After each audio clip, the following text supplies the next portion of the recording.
Bonjour. Comme tous les matins dans cette émission, nous parlons de l'emploi. Ce matin, j'ai choisi de vous parler des frais de recherche d'emploi. C'est quelque chose qui est un petit peu tabou et j'aimerais attirer l'attention des jeunes, des moins jeunes, mais aussi des parents, parce que quand on est parent et qu'on a un jeune chez soi au chômage, on est un petit peu prêt à tout déployer de manière à l'aider à trouver du travail. Donc les frais inhérents à la recherche d'emploi, ce peut être les frais concernant notamment les abonnements premium sur les réseaux sociaux professionnels comme LinkedIn ou Viadeo. Là, ma réponse, elle est claire, c'est ne les prenez pas. Ne prenez pas ces forfaits premium. Il faut savoir que même s'ils ont des tarifs attractifs pour les demandeurs d'emploi, on est quand même de l'ordre du 10 € hors taxe par mois. Donc ça fait déjà un budget suffisamment conséquent que je préférais qu'il soit utilisé pour autre chose. Ne prenez pas non plus de frais sur les refontes de CV. Des tas de plateformes sur Internet proposent de vous refaire votre CV sous 48 heures, 72 heures.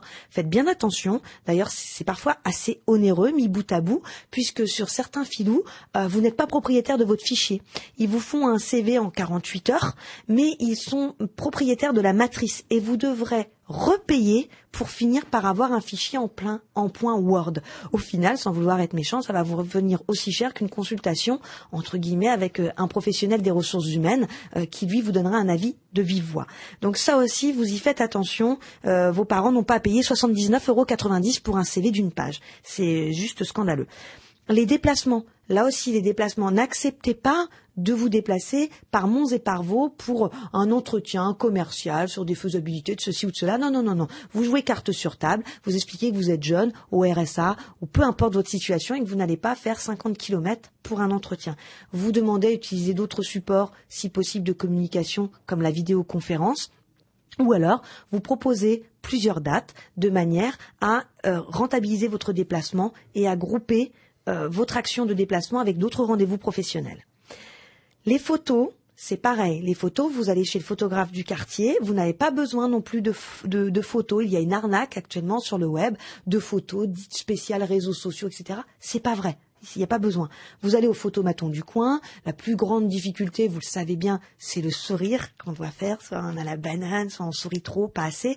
Faites-vous aider éventuellement d'un photographe de portrait de famille de quartier. Ils sont pas très très chers. Vous allez avoir de très bonne qualité et ils savent capter aussi le bon regard et adoucir les photos avec leurs appareils. Ça, c'est un investissement durable et en plus, ils vous proposent le format numérique. Donc, vous pourrez après réutiliser. Et puis, je terminerai bien sûr sur les cartes de visite et les flyers. Là aussi, n'allez pas par monts et par vaux pour des budgets complètement inconsidérés. Profitez des offres exceptionnelles à 2 € les 100 cartes de visite chez Vistaprint ou autre, peu importe, mais pas d'argent dépensé inutilement en recherche d'emploi.